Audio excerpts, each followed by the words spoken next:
नमस्कार दोस्तों, दिन भर की सभी बड़ी खबरें, मुख्य समाचार आप लोगों के लिए लेकर के आए हैं। दोस्तों एक एक करके चलेंगे, सभी बड़ी अपडेट्स आप तक आगे इसी वीडियो में पहुंचाएंगे। दोस्तों जहां पर पहली बड़ी खबर में बात होगी, सुप्रीम कोर्ट की जज ने केंद्र सरकार को निशाने पर ले लिया। जी हां दोस्तों, जानेंगे क्या कुछ है मामला। राज्यपालों के मामले में तगड़ा झटका लग चुका है केंद्र सरकार को, जानेंगे पूरी खबर विस्तार से। के साथ ही दोस्तों अपडेट आ रही है जहां पर केंद्र सरकार पेश करने जा रही है एक ऐसा बिल कि यहां पर हड़कंप मच गया है। ये भी खबर आप तक पहुंचाएंगे। इतना ही नहीं दोस्तों, सुप्रीम कोर्ट से भी खबर आ रही है CJI वाई चंद्रचूड़ की तरफ से। और इसके साथ ही दोस्तों बात होगी कि PM मोदी की पोल पूरी तरह से खुल चुकी है। दोस्तों चिराग पासवान ने भी मोर्चा खोल दिया है। एक एक करके जानेंगे हर अपडेट विस्तार से, लगातार हमारे साथ बने रहिएगा।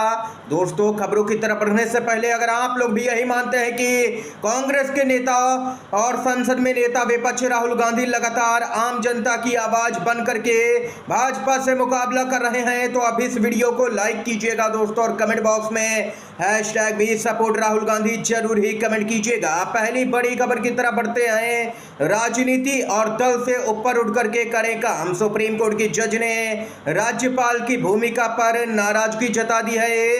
कहा जहां काम करना चाहिए वहां पर नहीं कर रहे हैं। जी हां दोस्तों, सुप्रीम कोर्ट की जज जस्टिस BV नागरत्ना ने राज्यपालों की भूमिका को लेकर के सवाल खड़े किए हैं। उन्होंने तीखे अंदाज में कहा है कि राज्यपाल वहां भूमिका निभा रहे हैं जहां पर उन्हें नहीं निभानी चाहिए। जब उन्हें एक्टिव होकर के अपनी भूमिका को निभाना चाहिए तब वो ऐसा नहीं कर रहे हैं। उन्होंने सुप्रीम कोर्ट में राज्यपालों के खिलाफ मामलों पर चिंता जाहिर करते हुए यहां पर दुखद बताया है। जस्टिस BV नागरत्ना की यह टिप्पणी ऐसे वक्त में आई है जब केरल और तमिलनाडु जैसे राज्यों ने अपने राज्यपालों के द्वारा विधायकों को मंजूरी न देने के मुद्दे पर सुप्रीम कोर्ट का दरवाजा खटखटाया है।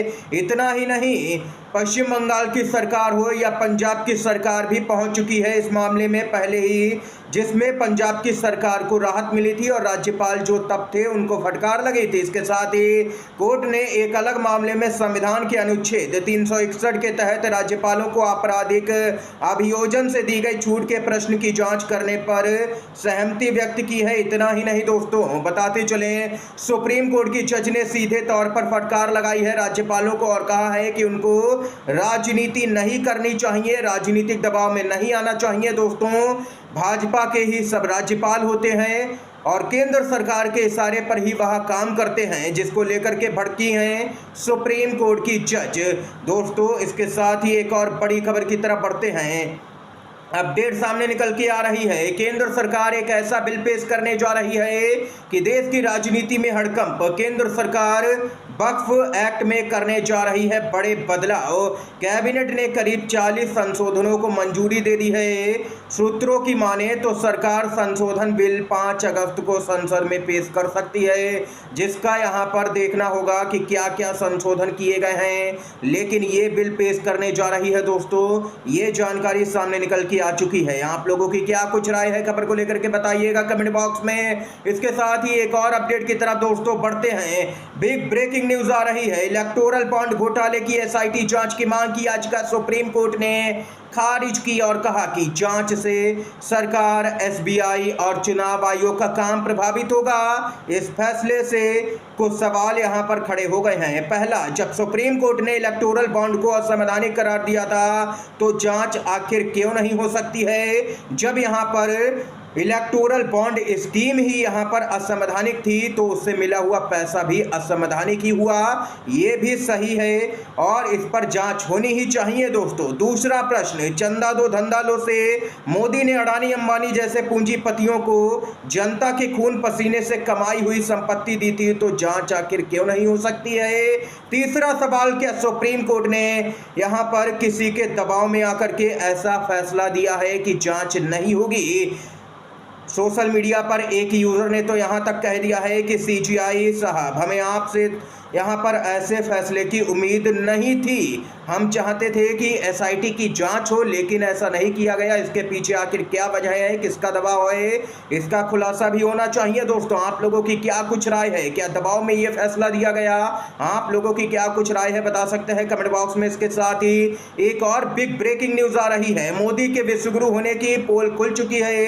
अमीर, करोड़पति, पूंजीपति लोग लगातार छोड़ रहे हैं भारतीय नागरिकता। जी हाँ दोस्तों, मोदी ने दावा किया था कि ऐसा भारत बनाऊंगा कि अमेरिका वाले भारत में रहने के लिए आएंगे, पर बताते चलें आप लोगों को यहाँ पर 2023 में ही बात करें 2,16,000 से भी ज़्यादा लोग, और मोदी के 10 साल के कार्यकाल में 15 लाख से भी ज़्यादा लोग भारतीय नागरिकता छोड़ चुके हैं, विदेश जा चुके हैं, जिसका भारतीय अर्थव्यवस्था पर बहुत बुरा असर पड़ रहा है। ये पूरी तरह से शर्मनाक है। देख सकते हैं एक एक करके जो अमीर, करोड़पति हैं, पूंजीपति लोग हैं, वो भारत की नागरिकता को छोड़ रहे हैं। पिछले 10 सालों के दौरान ही देखा जाए, जब केंद्र में मोदी सरकार तो उस दौरान यहां पर 15 लाख लोगों ने भारत की नागरिकता दोस्तों छोड़ी। ये अपडेट आई है सामने, चौंकाने वाला खुलासा हुआ है।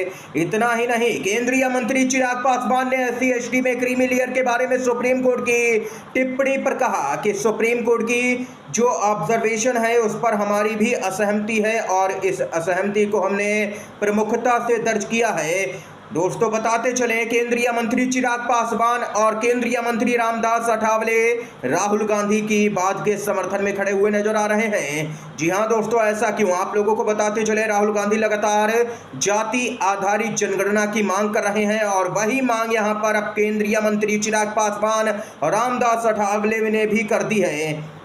दोस्तों, बताते चलें कि चिराग पासवान ने कहा कि इस बात से हम स्पष्ट हैं कि अनुसूचित जाति का आधार छुआछूत है, इसका शैक्षणिक या आर्थिक आधार नहीं है। ऐसे में इसमें क्रीमी लेयर का कोई प्रावधान नहीं हो सकता, क्योंकि आज भी उदाहरण एक दलित युवक का दिया जाता है जिसे घोड़ी चढ़ने से रोका जाता है। कई ऐसे बड़े नाम हैं जो बड़े पदों पर हैं, लेकिन उनके भी मंदिर में जाने के बाद मंदिर को गंगा जल से धुलवाया जाता है। तो आज भी भेदभाव छुआछूत के आधार पर होता है। हम यानी रामविलास जो लोजपा है पार्टी, इस मामले को लेकर के सुप्रीम कोर्ट में पुनर्विचार याचिका भी दाखिल करने वाले हैं। ये यहाँ पर दोस्तों देख सकते हैं कि मोर्चा चिराग पासवान ने भी खोल दिया है। भाजपा इस मुद्दे पर चुप्पी साधे बैठी हुई है, और उसकी चुप्पी सीधे तौर पर सुप्रीम कोर्ट के फैसले को समर्थन ही दे रही है, ये भी पता चलता है। लेकिन अब एनडीए के अंदर से ही सुर उठने लगे हैं कि जाति आधारित जनगणना होनी चाहिए, ताकि देश की जो सच्चाई है, आखिर किसकी कितनी आबादी है, ये आंकड़े सामने निकल के आए, और उस आबादी को उसके हिसाब से ही यहाँ पर हिस्सेदारी दी जा सके। राहुल गांधी का दो टूक कहना है कि इंडिया गठबंधन की सरकार बनेगी तो हम संसद से यहाँ पर जो जाति आधारित जनगणना का बिल है उसको पास करवा करके रहेंगे। कोई भी बीजेपी हो या आरएसएस, कोई भी रोक नहीं सकता है इस बिल को। ये राहुल गांधी ने साफ तौर पर कहा, और अब राहुल गांधी को एनडीए की ही पार्टियों का समर्थन भी मिल रहा है। दोस्तों, इस समय की आज की तमाम बेहद बड़ी खबरें दोस्तों, मुख्य समाचार सामने निकल के आए जो हमने आप तक पहुंचाए हैं। दोस्तों, वीडियो अगर आप लोगों को पसंद आया हो तो लाइक कीजिएगा, शेयर कीजिएगा इन खबरों को अपने दोस्तों में। आप सभी का बहुत बहुत धन्यवाद। जय हिंद, जय संविधान।